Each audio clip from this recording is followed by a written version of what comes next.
Hi everyone, I'm back again, and here is that canvas that I did the other day, and today I'm going to detail it with a Joe Sonia Short Touch script liner with a 0. I have my handy dandy wet palette and we're ready to go. Alright, so let's see, I have my central C and my S, and I'm just going to wing it. Alright, so let's start with this one here, and we're going to bring the brush down and up. I'm going to bring it down and up. It's kind of like an airplane coming down for a landing and taking off again. The interesting thing with Rosemaling, you don't want all your lines to be the same size. You want to add interest to it, so you have thick and thin, light and dark. All right, and if you notice, I keep moving my canvas so that I am pulling my brush towards me. I actually use my hand as a brace so that I am on top of my canvas as I work, and this way it gives me more room to move with it.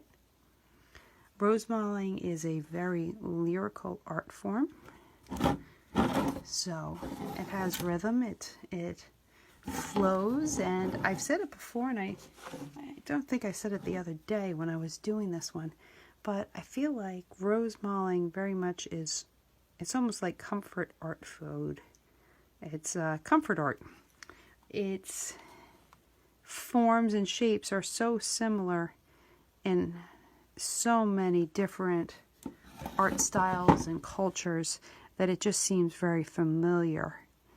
And what's neat with Rosemaling is because there's such a variety in styles, it attracts a lot of artists to it because there's always something new to learn. I like demonstrating with telemark just because of the flow with it, and it's just easy to watch.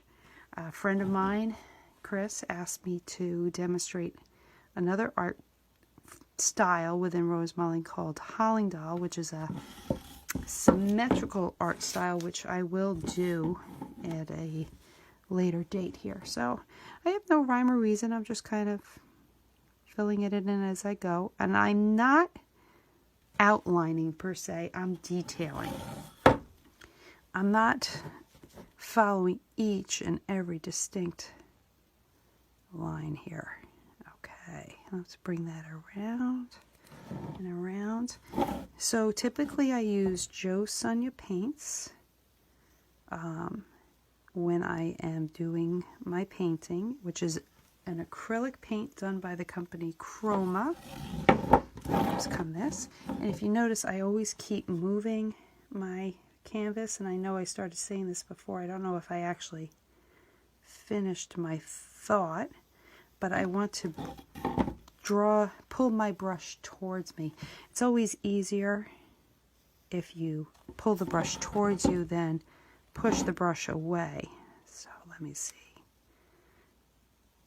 So I'm leaning the brush down and I'm just using it. I don't have a tremendous amount of paint in there, but I have enough that I can keep going for quite a while. So let me finish that C stroke, pull it around. When I'm working on wood, I will definitely be a little more, maybe precise. This, again, painting on the canvases, it's just so much fun to paint for demonstrations. And I was so excited to read in the comments of my other video the other day that one wonderful lady who does a demonstration every year decided to take a chance and demonstrate on canvas, and it was so well received she actually sold the piece that same day. Alright, so I'm going to come around here. What's our time? Alright, so I'm kind of squeezing this in before I make dinner tonight.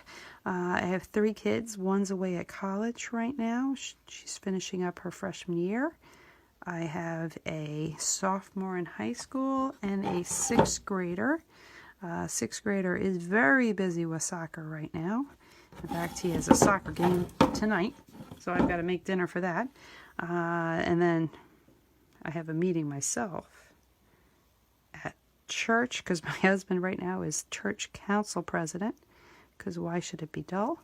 And so I've been there, so thank goodness for my friends who will get my son home from the soccer game. And then my 10th grader is in track and field and a upright bass player, and she's super busy. So don't ask me how I get all my painting done, and I have a ridiculous amount of painting to do right now. I tell people it's sheer will and determination, and hopefully I get it all done. I have a show coming up at a place called the Liriodendron in Bel Air, Maryland, this coming May, which I don't even want to think about. I know it's only 2 weeks away, and it's a little terrifying, but fortunately I'm with 3 other artists who are not Rosemalers. They're wonderful landscape artists, and they're good friends, and they wanted me to display my artwork with theirs. So I have that coming up. I'm actually going to be at the Manassas, Virginia Viking Festival in May. That's May 11th. I have an event up in Brooklyn, New York on 17th of May, which is Norwegian Constitution Day. And I'll have more information about that coming up.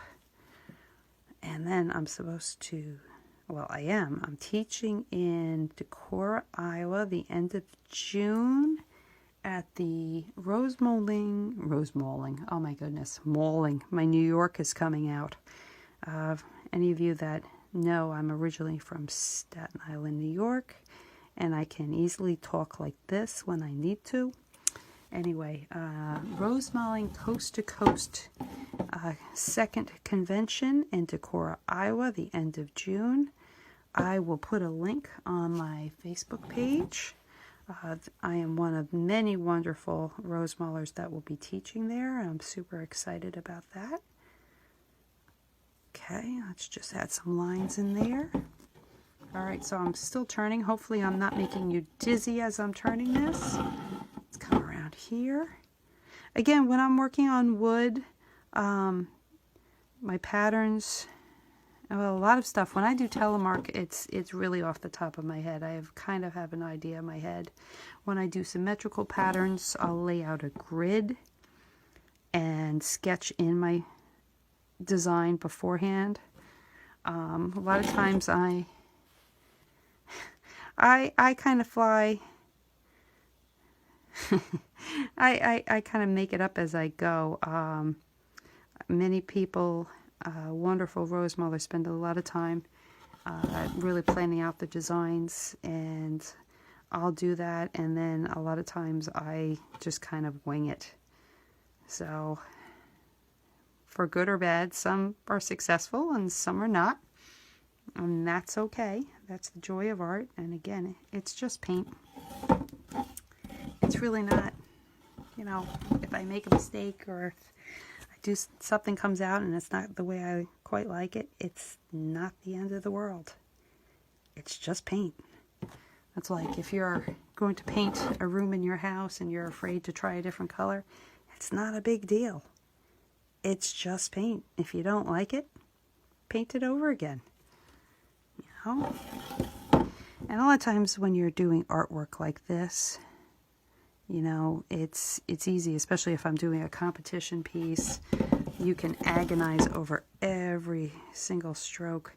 But you have to remember, and I was an art history major, people aren't looking at the one individual stroke. They're really looking at the whole piece. So what you might be agonizing over is not something that they're really going to see so much. So we're kind of getting here now. And as soon as I finish this, like I said, I have to go run and make dinner. And it's never boring. Okay. Alright, let's put some little doodads there. Let's come around. I kind of like how it's coming now. It definitely changes the look when you add the detail to it. I'm going to pull that down. Now, I like working on the canvas, and I try to utilize the fact that I can, I don't quite like how that looks. How can I change that? Okay, we'll do this. We'll kind of add a little line in there. You know what? Oh well, it is what it is. Anyway, so I like how it drags, and you can see right in here, like the canvas comes through, and it just adds some depth to it. It's just really fun. Okay, let me come off to this C-stroke here. Okay, and pull it around. Hopefully my hand isn't in the way. I'm trying to do it so you can see the strokes as I go. So I have my phone balanced on a lamp that's balanced on a picnic basket that I'm supposed to paint. You can kind of see it over here. That's a piece I hope to get done for that show, the Liriodendron. Trying to figure out the best way. God bless my husband. He actually bought me a wonderful set of cameras and different things, and that I will try to learn how to use here and set up, because my goal is, well, I've had a lot of people asking me to see this different stuff, so I'm going to try to start a YouTube channel. Tell me what you think. Should I start a YouTube channel? Okay, let's get a few more things in here, because I don't want to run so super over time-wise. Alright, let's make some fun in here. Now remember, Rosemaling is based on flowers. They're kind of fantasy flowers, but obviously they are flowers. Notice I am not following my brush strokes perfectly in everything I do. I tend to try to follow it. Okay, make sure I don't go in a wet spot. Again, I'm working in acrylics, so they do dry pretty quick. So, let's see here. Pull that around, pull that around. All right, I do demonstrations if anybody is interested. It's always fun to go and explain Rosemaling and demonstrate in person and really talk about it. I think it's so super important for decorative arts to continue.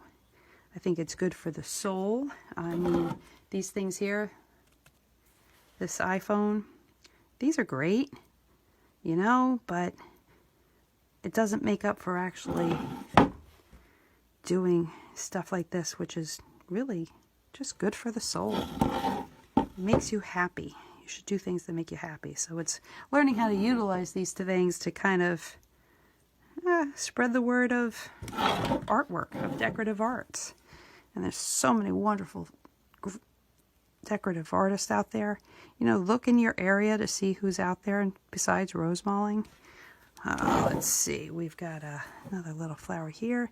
It's coming this way, so we'll kind of put a little stem there. I'm not, again, very free flowing. Okay, maybe a little tendril there. All right, this flower needs a little better stem. I did a little red line the other day. You can see it faintly. Oh, I don't like that, but oh well. Such is life. I'm not going to sweat it. I wish I can say that I don't sweat it so much when I do competition pieces. Totally sweat it.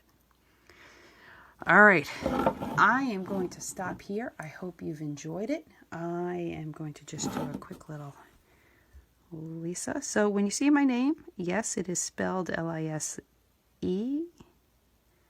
That is Lisa in Norwegian. E is pronounced A.